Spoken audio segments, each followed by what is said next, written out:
There are evenings that stretch longer than time itself, where silence folds over the world like velvet, and even the stars seem to hush their glow. In these hours, the past feels strangely near, like a memory drifting just beneath the surface of thought, waiting to be touched. Somewhere between breath and shadow, an ancient story begins to stir, not with certainty, but with the faint tremble of myth and the dust of forgotten stone. Far beyond the reach of memory, before there were kings, before the empires rose like waves upon the earth, there was a river. Along its edge, a pair of infants, left to fate, floated among reeds and mist. The Tiber carried them as though it knew what must come, its current cradling prophecy and peril alike. And on its muddy bank, beneath the hush of cypress leaves, a creature neither fully beast nor holy legend found them. With fur matted by the damp and eyes aglow with the dusk of the forest, the she-wolf bent to offer milk to those who would shape the world. Around them, time grew thicker, as if watching in reverence or fear. The twins, Romulus and Remus, grew not under palace roofs, but among thorns and whispers, drinking from nature's oldest well. They learned strength not in courts, but in caves and firelight. When they discovered their royal blood, they didn't build a palace, they dreamed of a city. A place not yet born, but already ancient in vision. But dreams, like brothers, often quarrel, and blood, once spilled upon sacred soil, does not disappear. It becomes the mortar of foundations. Romulus stood alone in the end, a plow in hand, carving invisible lines into the hills where no city yet stood. He did not look back, and from that furrow Rome began. But it was not the city of stone it would become, not yet. Just thatched roofs clinging to muddy slopes, voices by fire, stories in wind. Around it were older powers, cities with sharper walls and wiser gods. Yet Rome offered sanctuary to the broken, to the cast out and cursed. It called exiles home, and in doing so, it called shadows too. There were no brides for these outlaws, so they made a festival and stole them. The Sabine women screamed, but they stayed. And Rome, like so many things in this world, was built on theft made holy, and violence rewritten into ritual.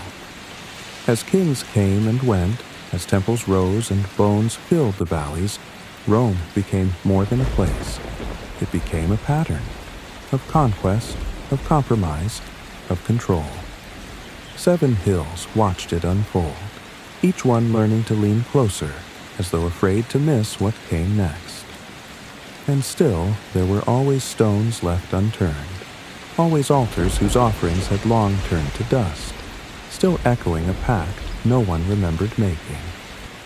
Tonight, let's wander where no maps can guide us. Welcome to Forgotten History.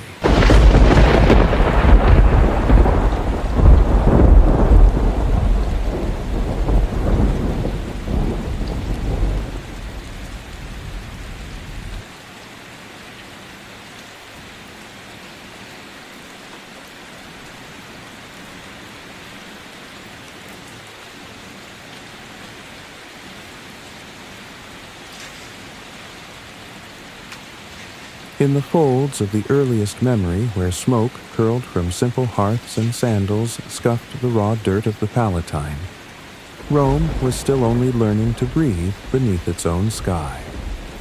The kings who followed Romulus did not just build walls and temples, they sculpted the pulse of a civilization still tangled in the fog between legend and flesh. Numa Pompilius came with no sword, only silence. And from silence he carved structure.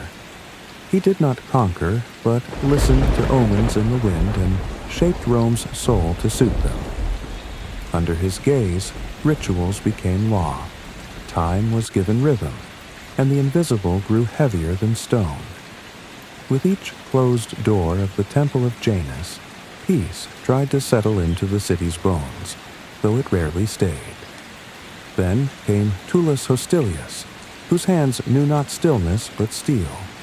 The sword returned, and blood followed.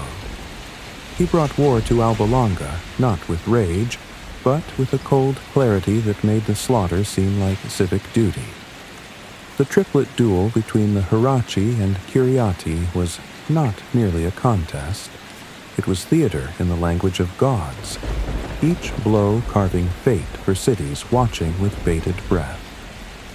Victory absorbed the defeated not into graves, but into Rome itself, folding them in like shadows joining flame. When Ancius Marcius reigned, the river shifted again.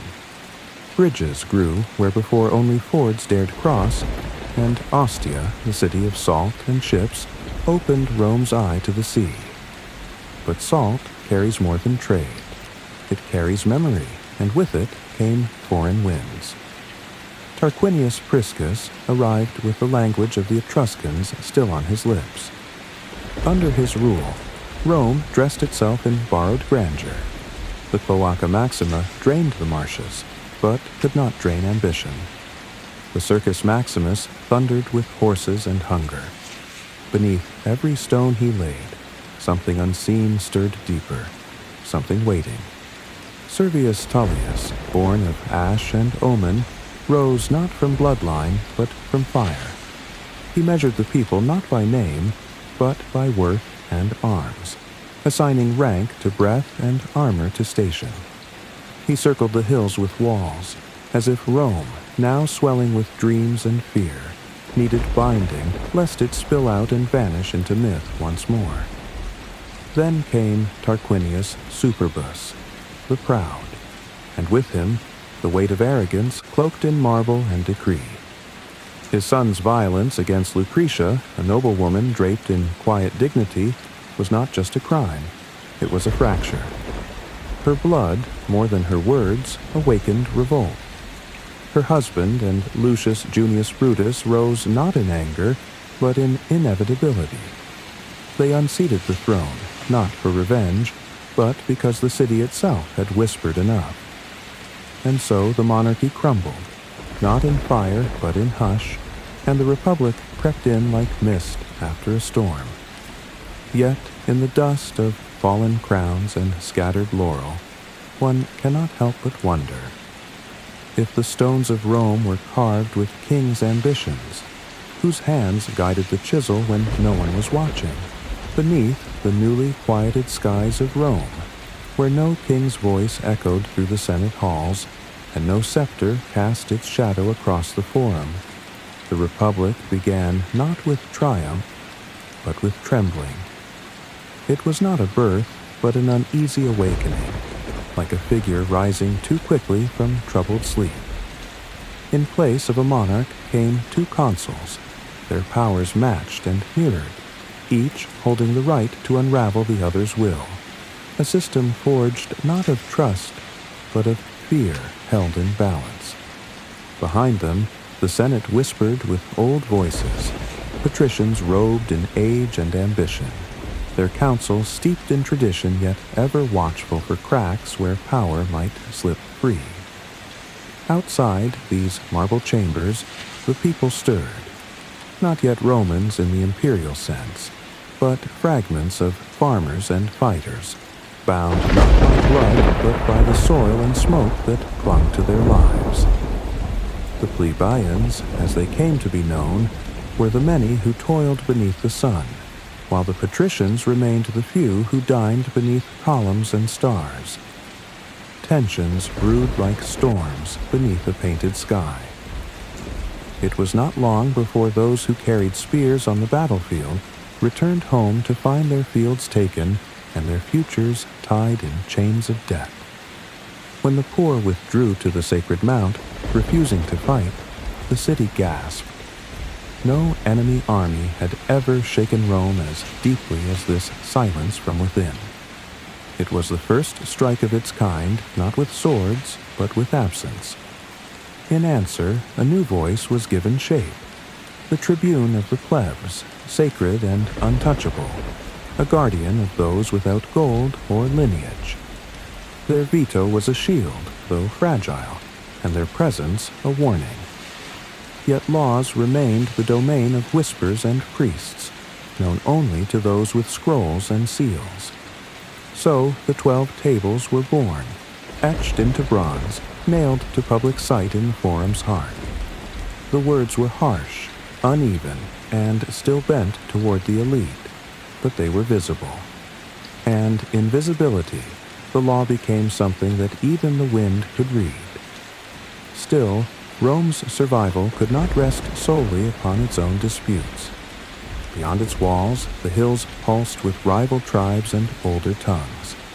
The Volsci, the Aequi, the Sabines, and others circled like wolves watching a wounded lion. Rome fought not for glory, but to endure. Yet every victory came with a cost, and every expansion brought Rome closer to becoming what it once feared. When the Gauls came, the city burned. Ash filled the alleyways, and silence ruled once more. But in the temple of Juno, it is said, sacred geese cried out in the night, awakening defenders who stood upon the Capitoline hill as all below was consumed. Rome paid a ransom of gold for its life, but its soul hardened. Stone by stone, wall by wall, it rebuilt itself not in mourning, but in vow. That such defeat would never happen again. Still, one might ask, if the geese had remained silent, would Rome have remembered how easily it could vanish? From the scorched remains of its humiliation, Rome did not retreat into sorrow, but rose with a fierceness tempered by memory. The ashes of its defeat at the hands of the Gauls mingled with mortar as new walls were raised, thicker and higher, wrapping the city in silent defiance. But Rome had learned something more enduring than stone. It had discovered the strength of unity forged in fear. Across the rolling hills and tangled forests of Italy, Rome began to weave a new tapestry of control, not only through conquest, but through the careful offering of shared faith. The Latin League, once an alliance of equals, found its voices dwindling as Rome absorbed rather than collaborated. Some towns were granted full citizenship, others partial rights, creating layers of loyalty that stitched the peninsula together like veins in ancient marble.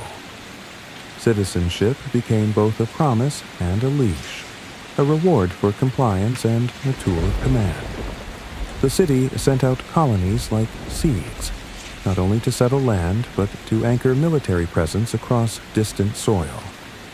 Veterans were given farms, and with them, the duty to stand watch, so that every outpost became both a home and a blade. The Samnite Wars dragged across decades, a grinding test of will against tribes who knew the mountains as kin. Rome bled, but did not break. Every loss taught it a new cruelty.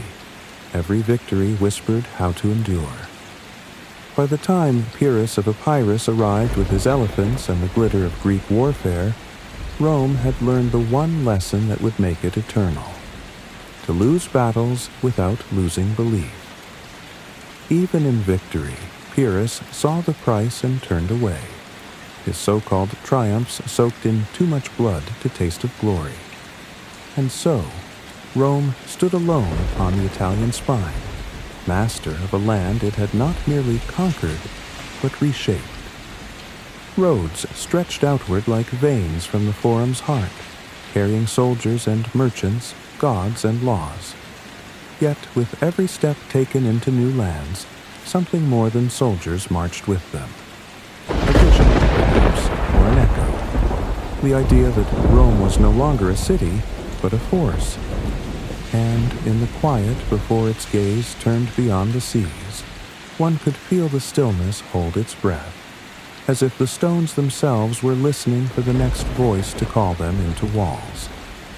But if each stone remembers the hand that placed it, who remembers the hand that dreamed the city from silence? The wind shifted across the waters, and Rome, no longer content with hills and rivers, cast its gaze upon the sea. Beyond the shimmering line where the sky met the deep, an island stirred with ancient secrets and dangerous rivals. Sicily, divided by pride and old alliances, became the first theater of a war that would unmake the world as it was and reshape it beneath the Roman shadow. Carthage stood in defiance across the water, a city born of Phoenician traders, its walls etched with centuries of salt, its harbors lined with ships more at home upon the waves than Rome had ever dared to be. But when mercenaries cried out for Roman aid, the Senate answered, not with wisdom, perhaps, but with the cautious bravery of those who do not yet understand the storm they summon. The First Punic War began not with thunder, but with hesitation.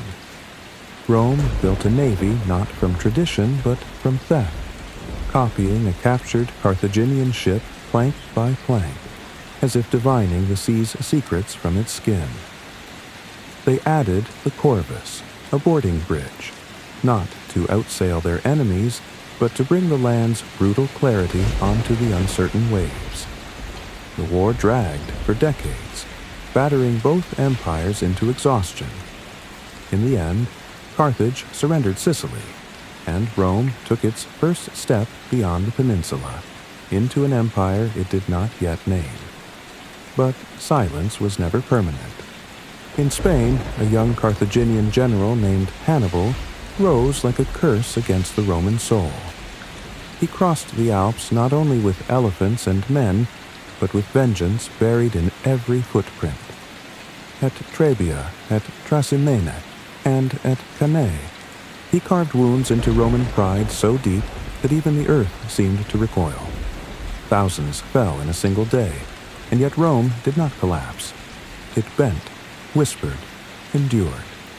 Fabius, the delayer, taught patience as weapon.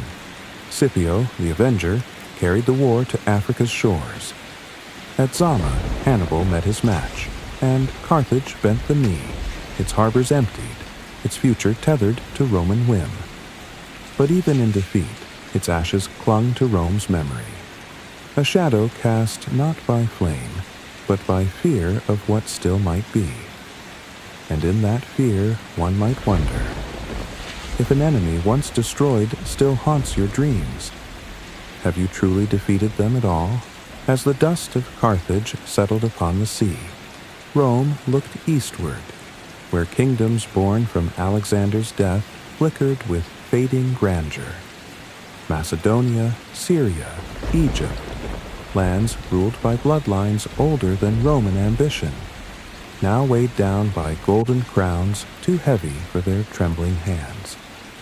The legions moved not with conquest alone, but with a strange sense of inevitability, as though the fates had drawn their march upon parchment long before swords ever met skin. The wars against Macedon unraveled the threads of Hellenistic pride. Cities that once taught the world to sculpt and speak now bowed before banners that knew only iron. At Magnesia, Antiochus fell. At Pydna, Perseus was broken. The East, so long the cradle of gods and epics, became a mirror reflecting Roman power back at itself. With each victory, wealth poured into the city like a river swollen beyond its banks. Gold gilded temples. Slaves tilled the fields once tended by citizens. Latifundia rose, vast estates ruled by absence, while the poor gathered in tenement shadows, their voices lost beneath marble colonnades. The Republic, once lean and wary, now swelled with burdens it could not name. Governors sent to foreign provinces returned with riches and private armies. Senators grew fat on corruption, cloaked in togas but trembling at night with dreams of knives and curses. In this shifting world, brothers rose, Tiberius and Gaius Gracchus, speaking of land, of justice, of dignity for those crushed beneath empire's weight.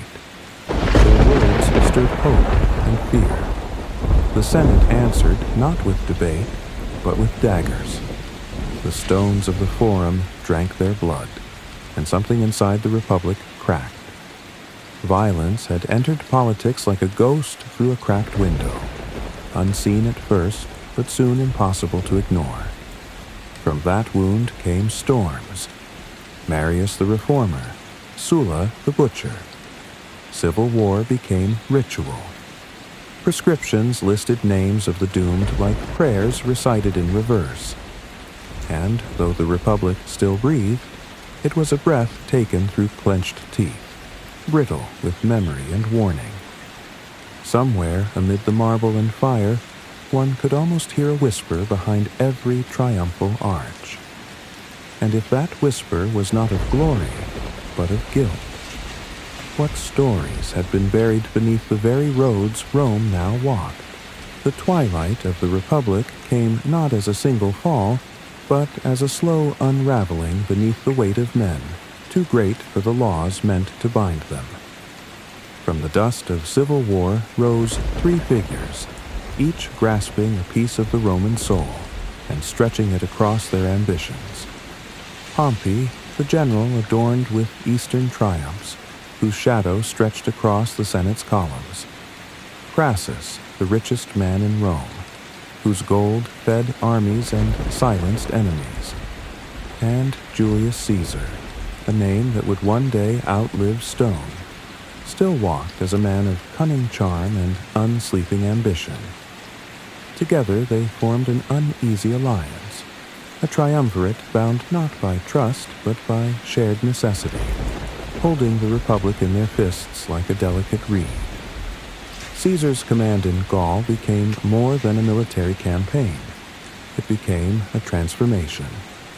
His dispatches, cold and deliberate, told of victory upon victory, of rivers crossed and tribes broken. But beneath the ink was a hunger older than politics. As the Rubicon shimmered before him, he crossed not only a river, but a threshold between worlds. The words Alea iacta est fell like a stone into history's deep water, and the ripples swallowed Rome. Pompey fled. The Senate trembled. At Pharsalus the armies met, and Caesar stood alone amidst the smoke and silence. He returned not as consul, but as something more dangerous, a man whom the laws could no longer restrain. Dictator for life, they named him. Yet, in every title, the echo of tyranny grew louder. On the Ides of March, steel found him beneath the statue of Pompey, and, as his blood painted the floor of the Curia, the Republic exhaled, but not in relief. Brutus and Cassius, believing they had saved the old order, instead had lit the pyre. What followed was not restoration, but reckoning. A new triumvirate rose, darker and more ruthless. Octavian, Antony, Lepidus. Their vengeance burned across Philippi, across prescription lists, across every name whispered in doubt. When the dust cleared, Octavian and Antony stood opposed, and in the east, Cleopatra, last pharaoh of a dying age, held Antony's heart and Rome's gaze. At Actium, the sea churned with fire. The lovers fled, and death followed close behind. Octavian returned, not as general, not as dictator, but as princeps, first citizen. And beneath that quiet title, he gathered power like clouds gather storms. The Republic had died not with shouts, but with applause. And if Caesar's blood was the price for ambition, whose silence had bought the empire, in the hush that followed civil war, Rome did not fall into silence, but into marble. Octavian, now called Augustus, stood beneath a sky cleansed by fire and grief, holding in his hands the ashes of a republic and the bones of its dreams. Yet he did not raise a new crown, nor proclaim himself king. He offered the illusion of restoration, cloaking his rule in the garb of old virtues while reshaping power into something unseen, unspoken, but absolute. The Senate, weary of blood and trembling with relief, gave him their blessing, and with it, the world. He spoke softly, but every whisper was law. The Principate was born not as a monarchy of title, but of permanence.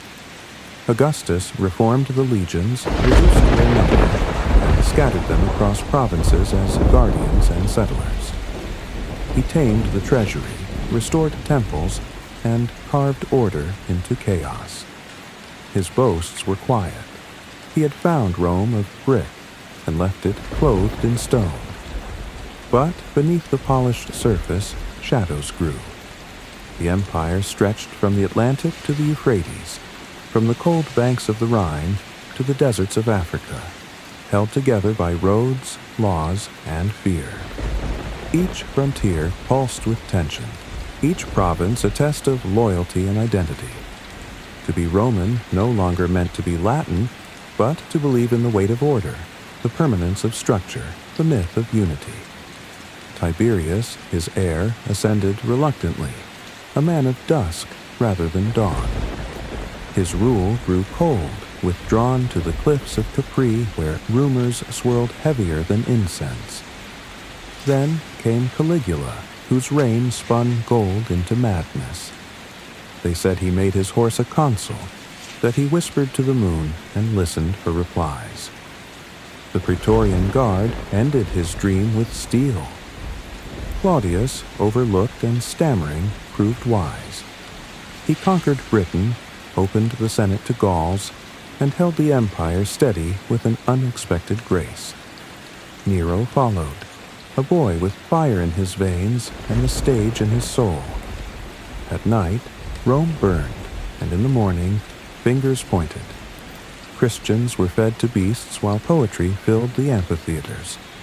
His final words, spoken into the darkness as death closed in, were not of empire, but of art. What an artist dies in me. The Julio-Claudian line ended in blood as it had begun, and as the dust of palaces settled and the Senate searched once more for safety, one could almost hear the breath of statues in the forum, waiting for the next name to be carved beneath their silent gaze. But if emperors rise and fall like waves upon marble steps, what remains when the tide forgets to return? After the echoes of Nero's death faded into the marble corridors of a city scorched by spectacle, Rome found itself drifting in a sea of uncertainty. The year that followed did not carry the voice of one emperor, but four, each lifted briefly upon the shoulders of legions and swiftly dashed by steel and betrayal.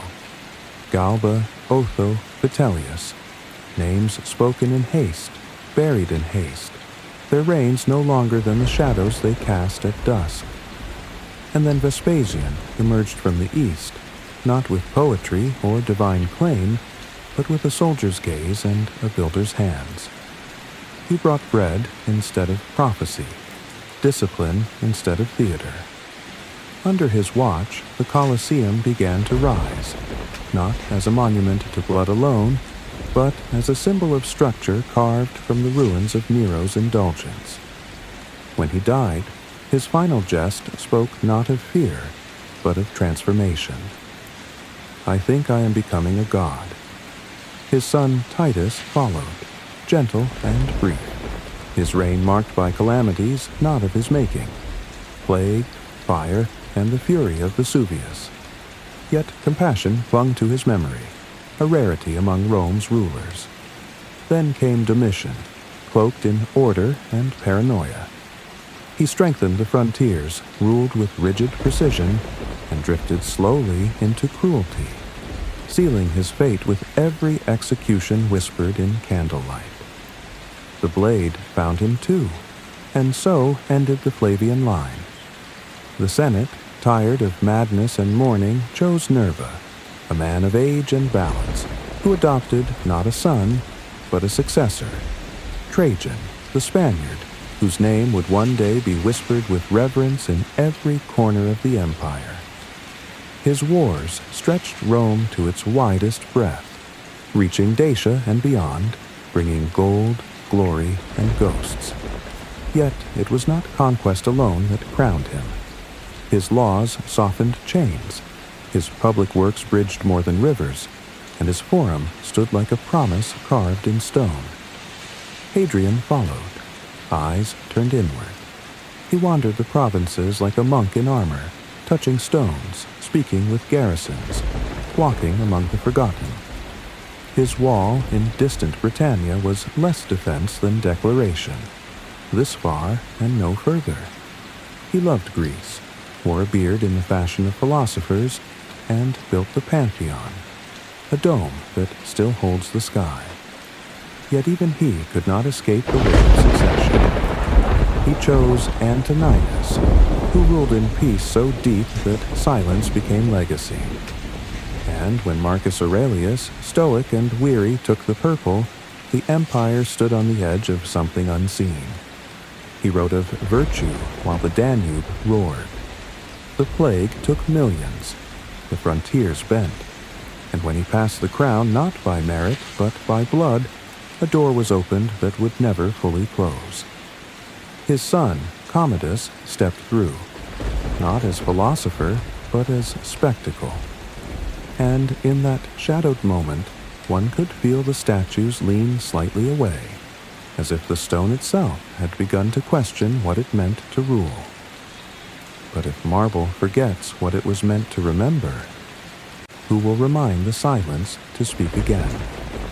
As Commodus adorned himself in lion skins and declared himself the rebirth of Hercules, Rome felt the tremor of a shift too subtle for trumpet or decree.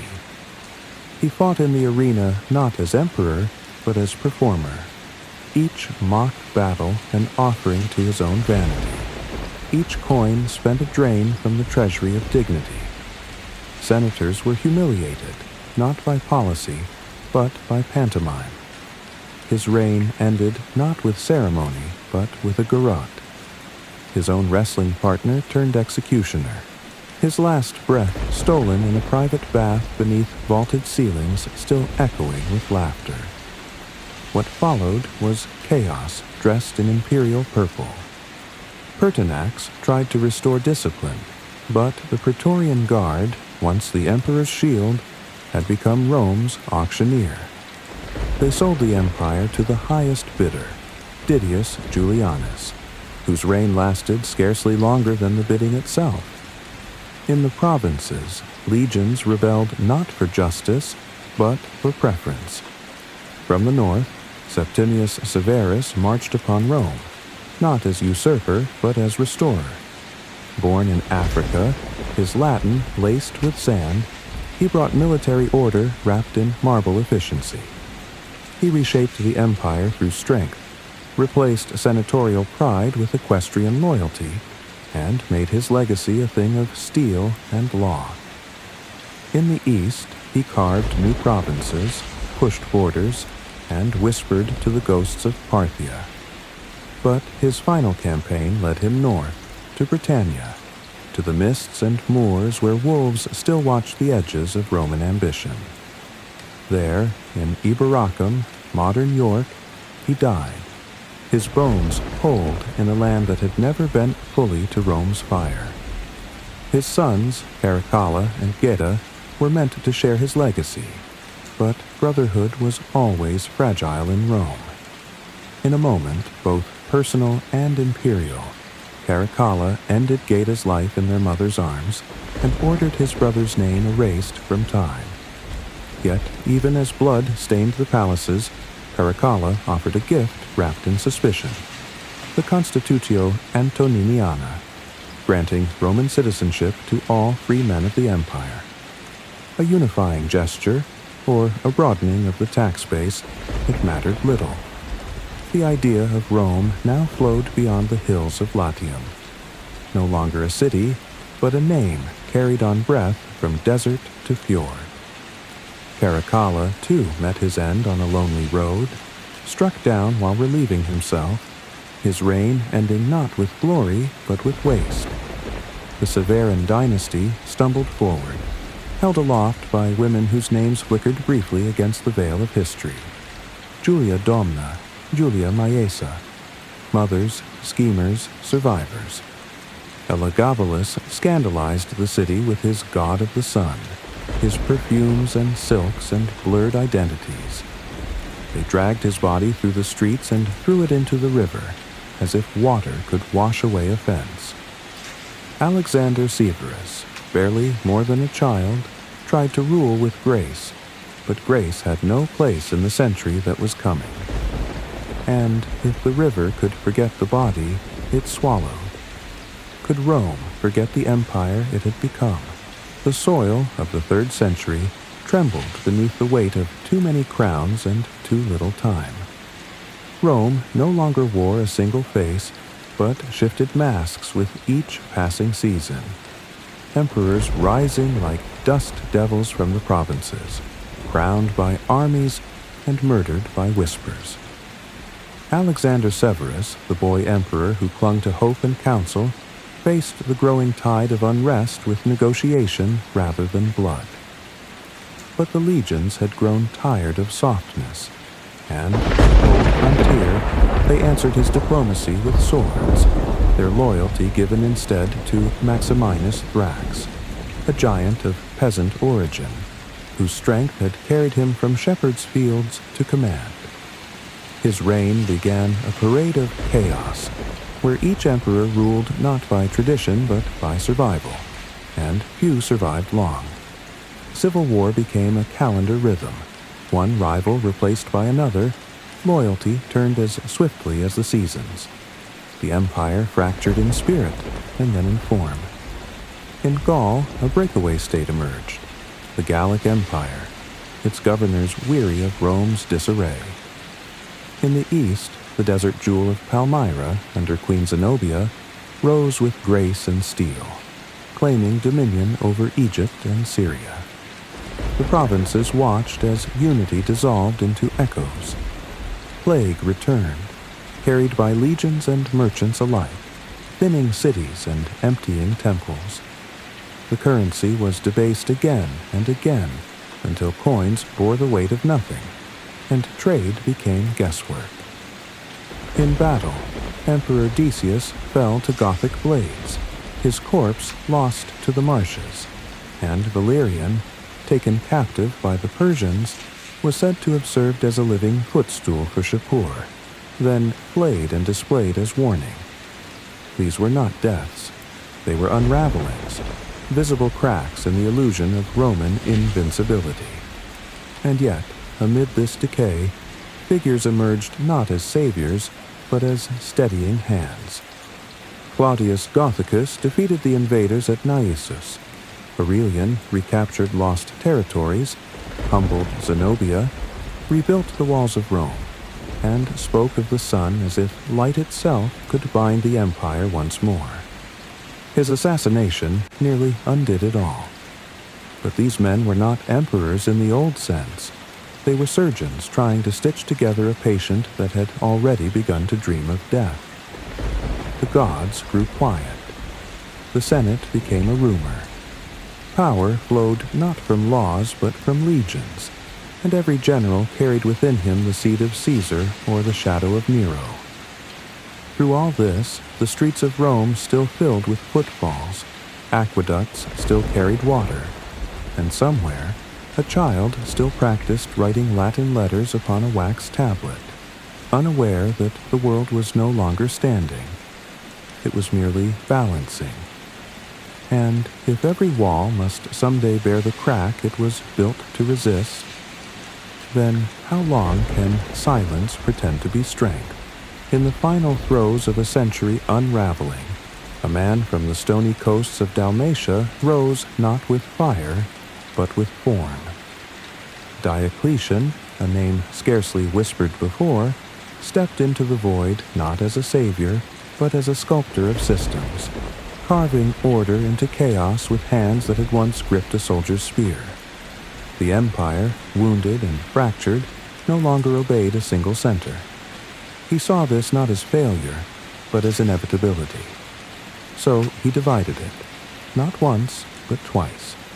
2 Augusti, 2 Caesars, 4 thrones bound by duty and design, not blood.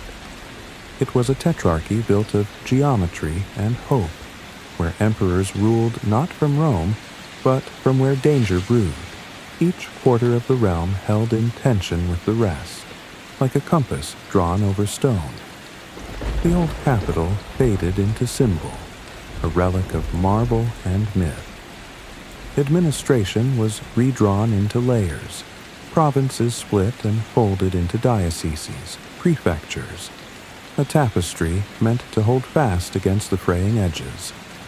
Taxes came no longer in coin alone, but in kind. Grain, oil, leather, labor, measured with unyielding precision. To feed the machine, professions became chains passed from father to son. The freedom of labor dissolved into the necessity of survival. The army swelled and splintered. Frontier garrisons stiffened, while mobile legions waited behind like coiled shadows, ready to strike wherever walls gave way. But with structure came silence, and with silence, fear. The price of unity was control, and control demanded a god to justify its gaze. At first, Diocletian turned to the pantheon, but soon the cross became threat rather than myth. Churches were razed, scriptures burned, bodies broken beneath the weight of imperial decree. The great persecution began, a final convulsion of Rome's old faiths against the tide that had risen too far to recede. Yet, the more the fires burned, the more the ashes whispered of resilience. And when Diocletian did what no emperor had done before, retired by his own will to tend cabbages in a seaside palace, the world did not collapse, but blinked in confusion. His system, so careful, unraveled within a generation. Soldiers raised their own, blood called to blood, and power ignored design. In the West, Constantius died, and his son, Constantine, stepped forward with ambition in his veins and a vision painted in light. At the Milvian Bridge, legend claims he saw a sign in the sky, a cross with words that promised victory. Whether miracle or myth, it changed the course of history. Constantine embraced the once persecuted faith, not with hesitation, but with the certainty of kings who know their names will outlast stone. He granted peace to Christians, restored their places of worship, and in time raised a city not in Rome's shadow, but in Byzantium's promise. Constantinople, New Rome, Eastern Rome, rose with domes that kissed the clouds, its foundation laid in both prophecy and planning. And, as one capital shifted eastward, the idea of empire shifted with it. But if a city can be reborn in a stranger's image, does the soul it carries remain its own? Constantinople shimmered like a dream cast in marble and gold, its streets echoing with new prayers beneath domes that caught the sun as if to hold it still. Constantine, now sole ruler, had not merely moved the capital, he had redrawn the axis of the world. Latin still ruled the tongue of law, but Greek crept into the corners, whispering old truths in new forms. Christianity, once the faith of the hunted, now rose beside imperial banners, carried not in secret, but in ceremony. Churches replaced temples. Bishops stood where augurs once read omens in birds and ash. Yet even as unity glimmered, cracks whispered beneath. After Constantine's death, his sons carved the empire like inheritance, but blood spilled faster than treaties. Civil war became the echo of succession, and from this churning sea rose Julian, the apostate, last flicker of Rome's pagan breath. Raised in the rites of Christ, he turned instead to the old gods, seeking wisdom in forgotten hymns and the flickering light of Delphi. But fate offered him little time. In the east, against the Persians, he fell, and with him died the last imperial hope of restoring Olympus. His successors embraced the cross not only in ritual but in law. Theodosius, firm in doctrine, declared Christianity not just favored, but singular. Temples were closed, sacrifices banned, and statues of old gods were dragged from their altars, broken beneath the tread of faithful zeal. And yet, belief does not vanish with decree. In quiet corners, the old names still lingered. Jupiter, Venus, Apollo, like embers in the soil, glowing softly beneath the weight of change. In the west, the earth trembled anew. The Goths, who once served Rome as allies, as federates, grew restless beneath broken promises and withheld grain. At Adrianople, the Roman line shattered. Emperor Valens burned on the field, unburied, unnamed. It was not merely a defeat, it was an omen. The barbarians were no longer at the gates, they were inside.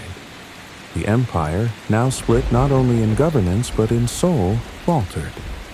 The East, stronger in gold and grain, fortified itself behind Constantinople's walls. The West, hollowed by misrule and famine, drifted into darkness. And still, beneath vaulted basilicas and ruined baths, life continued. Children learned to write with borrowed alphabets. Merchants crossed roads built by men long dead. Farmers plowed fields that remembered Caesar's laws. But if the road still holds the footprints of emperors long vanished, who walks it now with memory unburdened by their weight?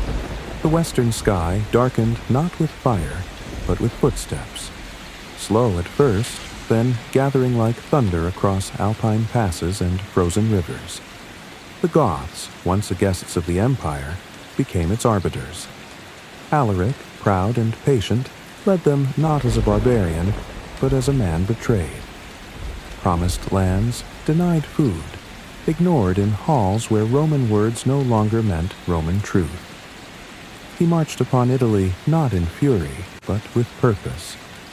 And when the gates of Rome opened, not from siege but from fear, he entered a city untouched by foreign hand for 800 years. For 3 days, the eternal city trembled.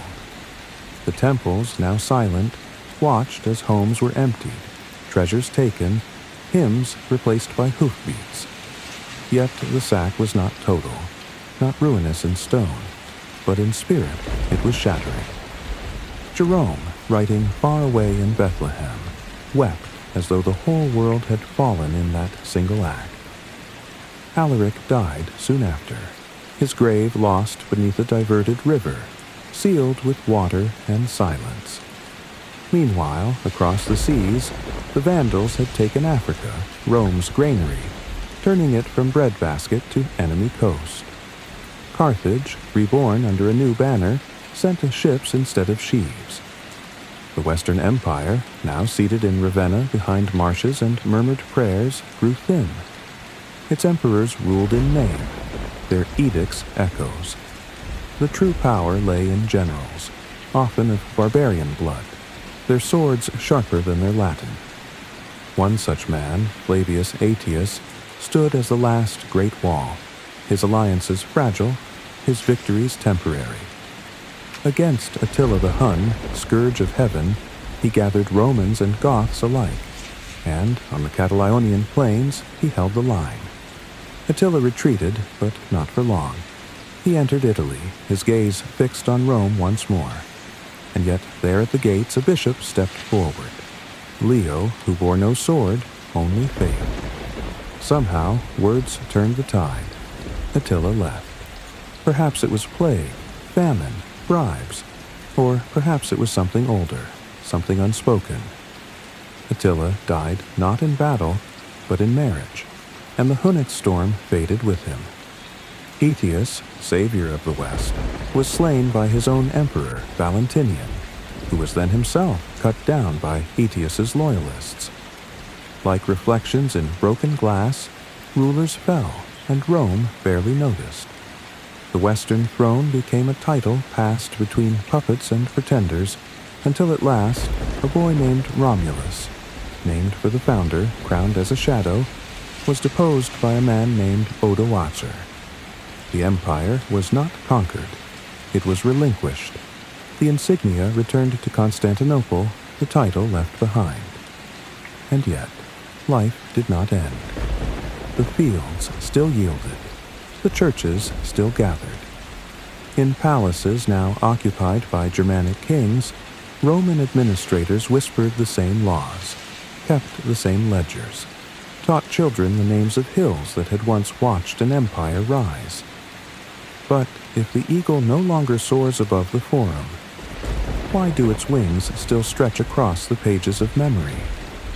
The empire that had once spoken with a single voice now murmured in many tongues, and though the western half lay buried beneath the soil of its own forgetting, the east endured, reshaped but unbroken.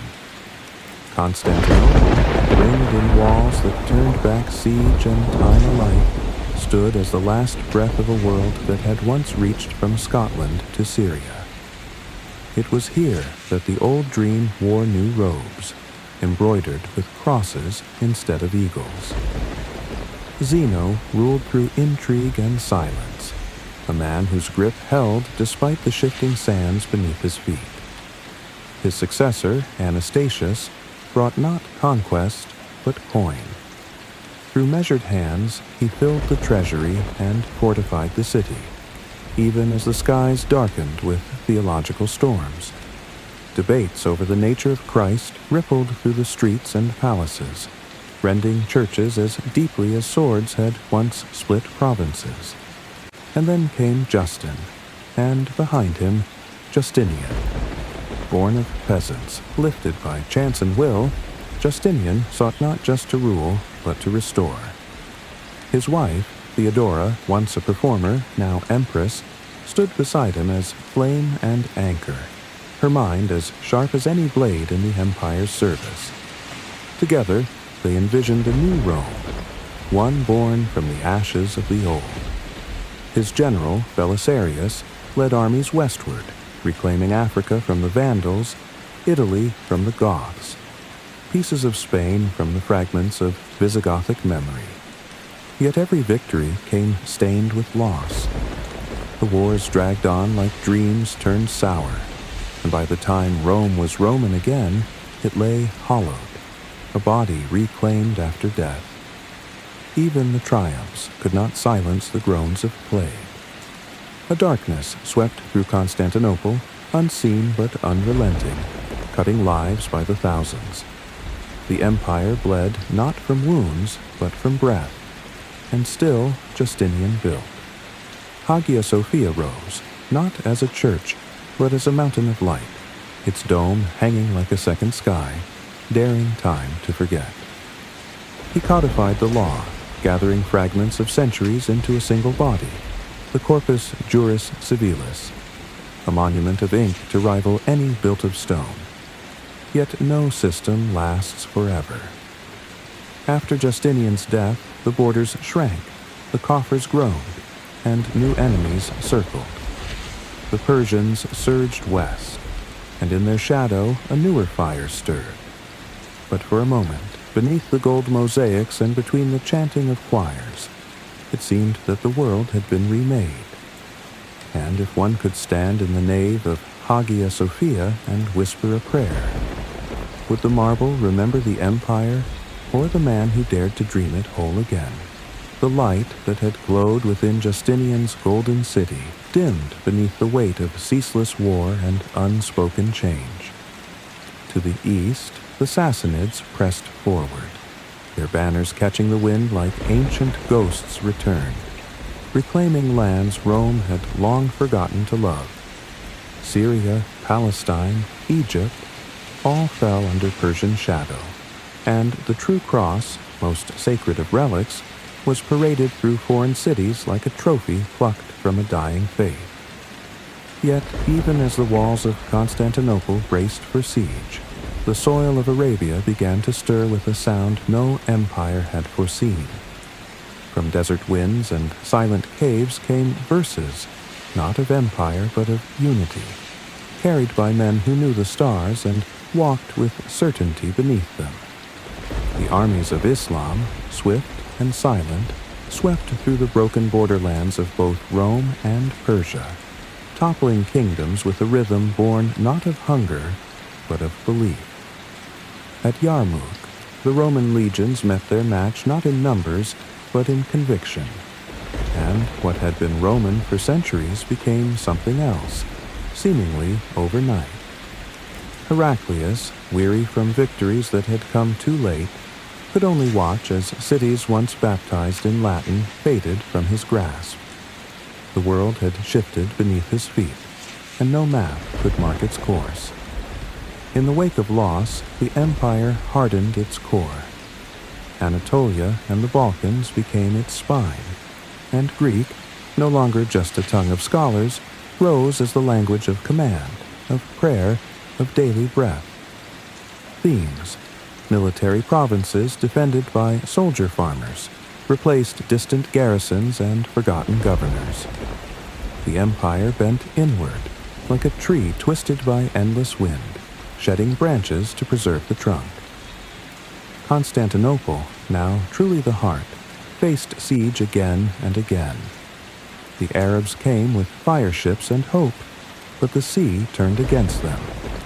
Greek fire, mysterious and unquenchable, spat from bronze mouths and danced upon water, a secret held close and whispered only in war. The walls held. The city endured. In the west, the memory of empire faded into feudal dreams and local kings. Yet in the east, Rome had not fallen. It had transformed. Icons and incense replaced eagles and triumphs. Monks debated mysteries where senators once conspired. Emperors crowned in Hagia Sophia no longer claimed descent from Jupiter, but bowed before the cross. But if the empire had traded sword for sacrament, marble for mosaic, was the heart that beat within still Roman? Through corridors veiled in incense and illuminated by flickering candlelight, the empire that once thundered with legions now murmured with chants and visions. The age of iconoclasts rose like a shadow from within, not with invaders or swords, but with questions whispered into the vaults of sanctuaries. Were painted saints holy or heresy? Could images carry divinity, or had they become idols clad in pigment and gold? Emperors stripped walls bare, ordered sacred faces scraped from stone, their eyes blinded by decree. Monks resisted with ink and flame, defending the unseen with furious devotion. The empire split not in territory, but in soul. And yet, in time, the icons returned, and with them, a strange sense of harmony, as if the dust itself had remembered what it once adored. From this turmoil, a new dynasty emerged, Macedonian in name, though the blood that ran through its veins was a river of many sources. Under Basil and his heirs, the empire revived, not in size, but in depth. Agriculture flourished, cities awakened, and learning crept cautiously from scriptoria once silenced by war. Walls were rebuilt not only of stone, but of language, law, and tradition. Armies reclaimed lands to the east and north, and for a fleeting generation, it seemed as if Rome had found its breath again. The empire's glow was not that of conquest, but of continuity. Constantinople stood at the crossroads of worlds, its markets heavy with silk and silver, its churches echoing with languages from every horizon. Foreign kings sought its approval, merchants bartered in its coin, scholars copied its texts. Yet beneath the gold, a quiet erosion began. The peasantry, once free and armed, found their lands swallowed by nobles whose villas stretched farther than memory. The theme system faded, and with it, the sturdy backbone of local defense. Titles became inheritance, not honor. The West, now firmly its own, crowned a Frankish king as Roman emperor, though his Rome lay in forests and stone halls far from the Bosporus. The schism deepened, ritual by ritual, doctrine by doctrine, until one morning the churches spoke different tongues, and the communion once shared became a wall none could cross. Still, the empire held. Its mosaics gleamed. Its ships guarded narrow seas. Its children learned names that stretched back to Caesar and Constantine. But if a tree blossoms even as its roots grow brittle, can the leaves know how close they are to falling?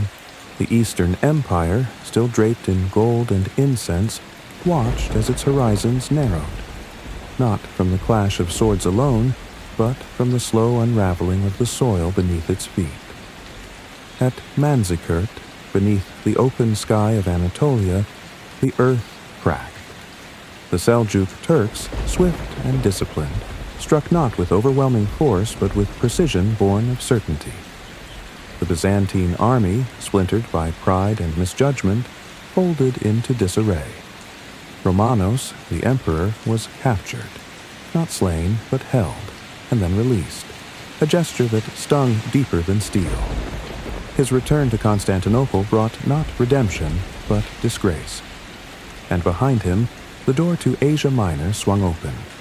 The heartland of the empire, its farms, its soldiers, its lifeblood, now lay exposed to migrations that would reshape more than maps. Cities that once echoed with the laughter of market sellers and the calls of liturgy became ruins wrapped in silence, their stone paths overtaken by dust and hoofbeats. In the west, the last imperial holdings crumbled. Norman warlords claimed Sicily and southern Italy, speaking Latin through gritted teeth, their loyalty bent toward Rome, but never eastward. The papacy, once part of the same breath, turned its back fully now, its rituals aligned with kings and crusaders. And it was through those same crusaders that the empire faced its most unthinkable wound. The Fourth Crusade, conceived as a march upon Jerusalem, twisted upon its axis and struck at Constantinople itself. Blinded by debt, ambition, and the seductive shimmer of a city that still appeared untouched by time, the Knights of the West tore through the Queen of Cities like a fever. Churches were defiled, libraries burned, relics scattered, horses stabled beneath frescoes of saints. For half a century, Latin emperors sat on stolen thrones while the true empire fled to Nicaea, its voice now hoarse with exile. When Michael VIII restored Constantinople, it returned not with trumpet, but with caution. The city had been reclaimed, but its spirit had splintered. The economy, long the envy of the world, fell into hands now bound to Genoese and Venetian contracts. The countryside lay hollow. The walls still stood, but their guardians had grown few.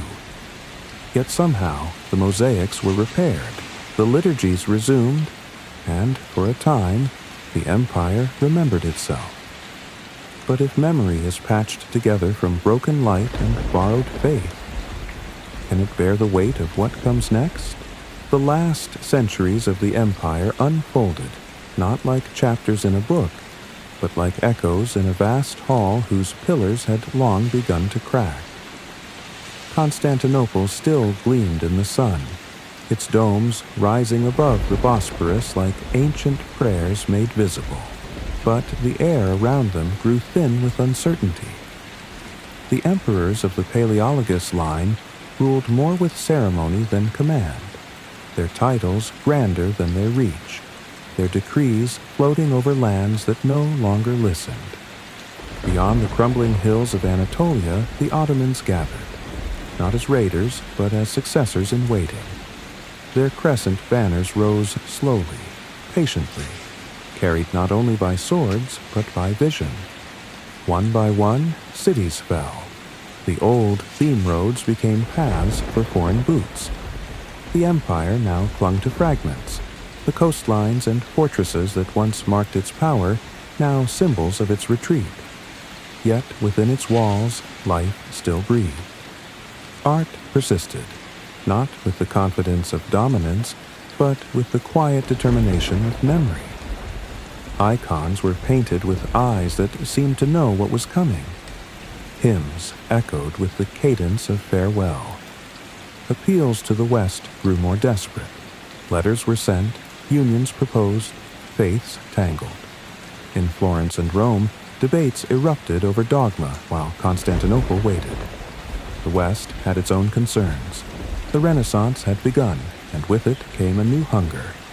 Knowledge, not rescue. Still, as the final siege approached, the city prepared not only with battlements, but with prayers. The churches stayed open. The Emperor, Constantine XI, walked among his soldiers not as a distant ruler, but as a man who knew the shape of his fate. When Mehmed II encircled the city, he brought with him more than armies. He brought cannons, forged with ambition and fire, their mouths wide enough to swallow stone. The bombardment came like thunder, days stretching into weeks, until at last a breach was made. On May 29th, the gates gave way.